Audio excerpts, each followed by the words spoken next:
حضرت عمر گزر رہے تھے تو غلام ساتھ تھا. ایک شخص کو دیکھا کہ مدینے کے باہر خیمہ لگایا ہوا ہے. بھئی خیریت ہے؟ یہاں خیمہ کو لگایا. کہنے لگا امیر المومنین سے ملنے آیا ہوں. رات ہو گئی تھی تو سوچا یہیں قیام کر لیتا ہوں, صبح ان سے ملوں گا. تو فرمایا اندر کسی کے درد سے کراہنے کی آواز آتی ہے. کہنے لگا میری بیوی ہے اور بچے کی ولادت کا وقت آ گیا, تکلیف میں. حضرت عمر دوڑے گھر گئے, اپنی اہلیہ سے کہنے لگے نیکی کمانے کا ارادہ ہے؟ اس نے کہا ہے. مقصد سمجھ گئے تھے نا وہ لوگ. بالکل ہے. فرمایا جو ضرورت کی چیزیں ولادت کے وقت ہوتی ہیں لے لیں. کچھ گھی لے لیا, کچھ چنے لے لیے, کچھ ضرورت کی چیزیں لے لی, خاتون کو ساتھ لیا. یہ خاتون اول کی بات کر رہا ہوں میں خاتون اول کی بات کر رہا ہوں. حضرت فاروق اعظم رضی اللہ تعالیٰ عنہ امیر المومنین ہیں. حضرت عمر نے اپنی اہلیہ کو ساتھ لیا. جہاں وہ شخص تھا وہاں آئے. اہلیہ نے حضرت عمر کے ذمہ کام لگایا, آگ جلا لیں, یہ تیل لے لیں, فلاں فلاں چیز گھی میں ڈال لیں, بنانی شروع کر دیں. فاروق اعظم نے ہاتھ کے اندر پکڑا ہوا برتن, چمچہ, ڈوئی بھی آخ لی دے, پنجابی ہے نا ہم, تو وہ کام کر رہے ہیں, چلا رہے ہیں, آگ جلا رہے ہیں. خاتون اندر ڈیوٹی کر رہی.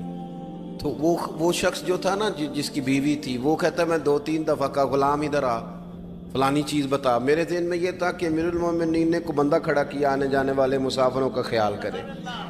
میرے ذہن 2-4 دفعہ میں نے اپنے لفظوں میں بات بھی کہہ دی, لیکن جب اندر میرے بچے کی ولادت ہوئی تو اندر سے میری بیوی بولی اور حضرت عمر کی اہلیہ بولی اور بول کے کہنے لگی امیر المومنین مبارک ہو, آپ کے دوست کو رب نے بیٹا دیا ہے. وہ شخص کہتا ہے میں باہر کھڑا تھا, وجود تڑپ گیا, آنکھیں برس پڑی. کبھی نہیں رویا تھا پر کیفیت عجیب بن گئی. کوئی تقریر نہیں سنائی, کوئی اعلیٰ شعر نہیں انہوں نے پڑھا. میں نے جوں لے کر ان کے سر سے پاؤں تک دیکھا. میں نے کہا یہ وہی شخص ہے جس کا نام لے تو کیسر و کسرا کانپ جاتے ہیں, یہ وہی شخص ہے. میں نے جمعے میں کہا تھا کہ روب کپڑوں کا نہیں ہوتا, روب تو دیانتداری کا ہوتا ہے. ہاں بڑا مال کما کے لوگوں نے بنائی ہوتی ہے, کار کوٹھی تو بندے کھڑے ہو کے کہہ دیتے ہیں 2 نمبر طریقے سے آیا ہے. اور 13ویں-14ویں گریڈ کا ملازم ہو تو اس کے سامنے بہت بڑا افسر ڈر رہا ہوتا ہے یار بندہ دیانتدار ہے, یہ رشوت نہیں لیتا, سفارش نہیں مانتا, یہ میرٹ پہ کام کرتا ہے. تو روب تو آپ کی دیانتداری کا ہے, آپ کی سچائی کا ہے. اپنی زندگی میں جو لوگ مقصد سمجھ گئے, مقاصد پا گئے, کچھ کر گئے, ہم ذرا الجھ گئے ہیں. پہلے اتنا شاندار مکان بناتے ہیں, پھر مرنے کو کس کا دل چاہے. اتنی محنت کر کے جو ہے وہ کوٹھی بنائی ہے تو اب چھوڑ کے کون جائے. وہ تیار بیٹھے تھے.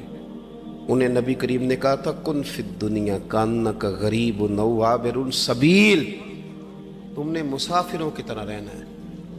او میرے بھائی, کبھی دیکھا ہے ایئرپورٹ پہ مسافر لڑتا ہو کہ میں نے یہ جگہ خریدنی ہے؟ اسے پتہ ہے کہ ابھی فلائٹ آنی ہے, میں نے تو چلے جانا ہے.